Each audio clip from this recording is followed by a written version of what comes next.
Hello, welcome to Have Roots, Will Travel. My name is Lisa Elvin Staltari, and I'm a genealogist and a passionate traveler. This past year, we've been exploring Les Filles du Roi, the King's Daughters.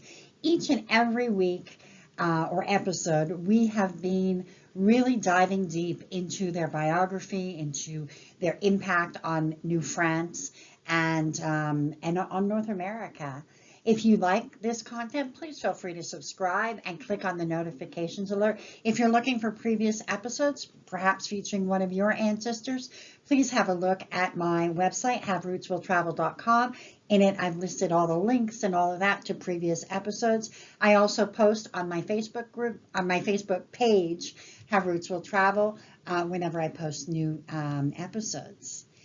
With that being said, any and all comments are appreciated. So please email me at lisa@haverootswilltravel.com or post a note in one of the videos. All of that, I love hearing from you. Thank you all, by the way, for the amazing support that I've received in the last little while. So with that being said, let's get started and we will look at who's our fille du roi of this episode. Our fille du roi of this episode is Francoise Boivin, and she is a request from a viewer, and she's also, when I dug into my files, a great-grandmother of a work associate of mine who had no idea she had French-Canadian blood, so that was really cool. So this is for you as well. So let's get to know Francoise and discover her story. So all we know of Francoise is that she was born in 1653 in Normandy. That's it. Let's give you a little bit of information on Normandy. Its name comes from the settlement of the territory by the Vikings, the Northmen, starting in the 9th century and confirmed by treaty in the 10th century between King Charles III of France and the Viking Jarl Rollo. For almost 150 years following the Norman conquest of England in 1066, Normandy and England were linked by having the same person reign as both the Duke of Normandy and King of England. Isn't that fascinating? I love when I discover history, don't you? So I would love to know more about Francoise, but ultimately all I know is that on July 3rd, 1668, she sailed on the Nouvelle France. And so she's 15 years old at this point, about. Just amazing. Obviously, we don't have any information on a dowry or anything like that. So let's get to know what happens to her and her choices. So guess what? We know even less about her groom. His name is Louis Lamour, which, by the way, Lamoureux means lover. That's the exact trait, but just so you know that that's what it means in French. Born about 1640, somewhere in France, and his parents are unknown. So these are two people that we honestly don't have a lot of information for. Let's see what we can glean. We do know that Louis comes to New France. He arrives sometime in 1664. By 1666 and 67, he's actually sitting on a piece of land in Lausanne. He's 27 years old, at least we know that, and he has deux alpins en valeur, which is about half an acre of land that he's got. So that's pretty good. At least we got some information. One of the reasons that we don't know much about Louis and Francoise is because we do not have a marriage contract, and in that marriage contract would have listed, we don't have a marriage record, I should say. The contract, there's a contract and there's a record, neither of which I have access to. But obviously, possibly on that, we would be able to glean their parents' names, perhaps exactly where they were baptized, that sort of thing. This is one of the reasons they remain a mystery. So sometime in 1668, Francoise and Louis were married at Longueuil, of all places. So they settle in Boucherville. Let's talk a little bit about Boucherville. It was founded as a seigneurial parish in 1667 by Pierre Boucher, the governor of Three Rivers, for whom the city was later named. Pierre Boucher came from Normandy, France, so that's kind of interesting that they have that connection. After having lived in Quebec City and Trois-Rivières, Boucher moved to the Percé Islands by the southern shores of St. Lawrence River, where he founded Boucherville. The first Catholic church of the village of Boucherville was built in 1670. This church, made of wood, was eventually replaced in 1712 by a building made of brick. It was then replaced in 1801 by the current Saint Famille Church. So you can see on your right the Saint Famille Church. Now, several families actually left Boucherville in the 18th century to found the communities of Saint-Genis and Saint-Bruno. So that's interesting if you follow that pattern for you to explore a little bit. Now, on November 22nd, 1667, Pierre Boucher gave his son-in-law, René Gauthier de Varennes, we've heard this guy before, 28 arpents, so that's like about 24 to 25 acres of land, and out of the seigneurie at Boucherville. This noble domain bordered on the seigneuries of Montmagny and that of Montarville to the rear. It was on this territory called du Tremblay that they obtained their concession in 1670. Now, I wanted to show you on this map where Boucherville is in relationship to Longueuil, in relationship to Montreal. It is, obviously kind of halfway from like where I'm from. It's kind of like halfway, almost halfway to Drummondville.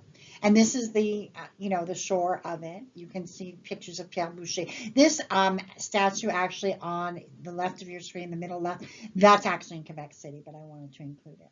Now, this little clip here is Louis Lamour, 34, Francoise Boivin, sa femme, 28, his children, Jean, 13, Adrienne, 10, Louis, 8, Francoise, 6, Anne, 3, Madeleine, 1. They have 1 cow and 13 arpents, so about 10 to 11 acres of land he's got.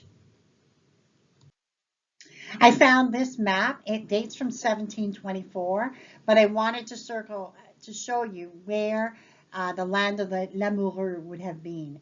And so it is very close to the Fief du Tremblay. So it is essentially in Boucherville as far as I can tell.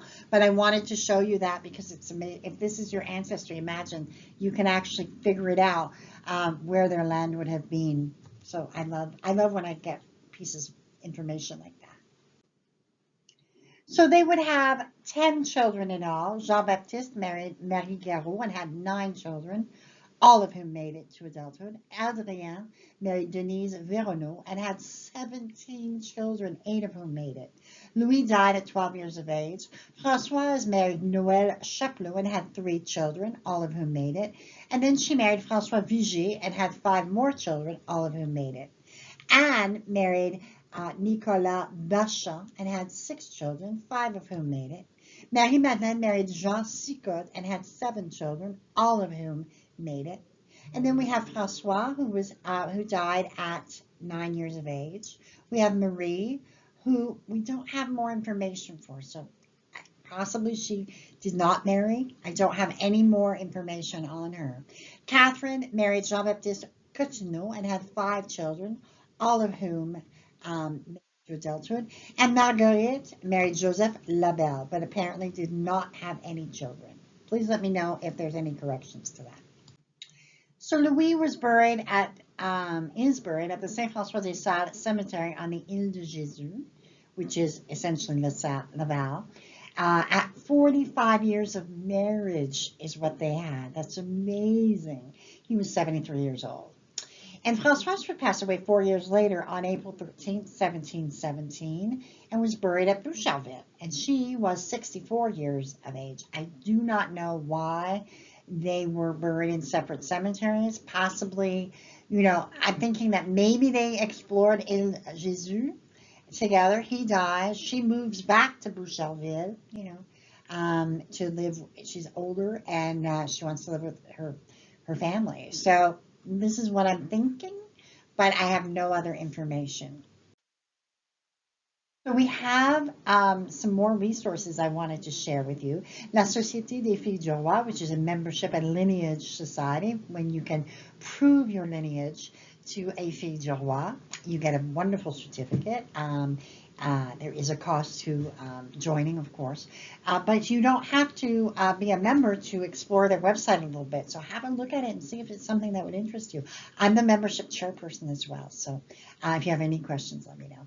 Number 2, we have the Quebec Genealogical E-Society, fairly new, 5 or 6 years old, I believe, and but essentially really, really prominent in terms of all the resources it can do. It does a lot of really neat webinars, and just I've been so impressed with its growth. So I encourage you to have a look at that. Then we have Nos Origines. I use it daily. It's a group think where people have put together information.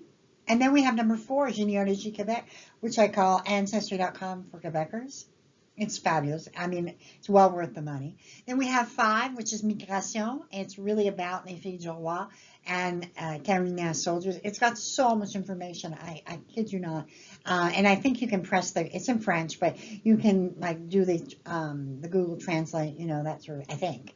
But I love that site. It's just an amazing, and I donate to it, even though it's not a paying site, just because I want them to, carry on their research. It's just remarkable. And then we have the Facebook group. I think they have over 5,000 by now. And the Filles du Roi descendants, fabulous, very kind people, very generous of spirit. I would urge you to have a look at that if that's your thing. And with that, we end episode 112. Francoise was a remarkable woman in that by the 1729, her and Louis would have 152 descendants. That's remarkable. This lady from who knows where, we know Normandy, and Louis, we know even less of where he's from. They get together. We know that they established roots in Boucherville and really were among the founding families in that neck of the woods. And then they go on and they produce this vast amount. Can you imagine how many descendants there are now of this remarkable couple? So, and obviously my viewer and my associate, my work associate, are one of them. And so with that, we thank Francoise for her contribution. We bless her memory, and we are grateful for her contribution. Until I see you on episode number 113, au revoir.